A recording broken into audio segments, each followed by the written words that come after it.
आज मेरे वीडियो में सबका वेलकम है। आइए देखते हैं मैं पीछे येलो छोटा सा कलर का है।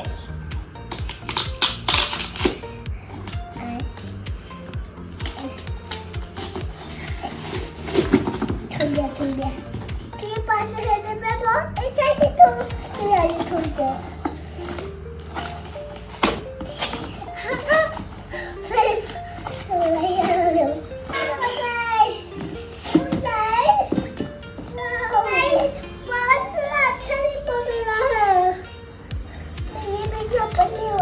ऐसा लग रहा है मैं मुझे ये अपनी मम्मी के ऊपर डाल दूंगा। मैं इसलिए वो मिस कर रही थी। थैंक यू एक्चुअली अब हमें तो ऊपर करते देखते हैं। एक्चुअली ये मेरा लिप बाम। चलिए वाह अब हम हाथ पे लगाते हैं।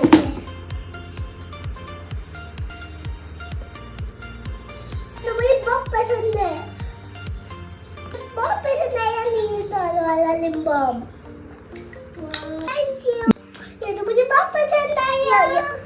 मैं तब से वेट कर रही थी। फाइनली अब ये मुझे मिल ही गया। हम मेरे नए वीडियो में करते हैं। Bye bye.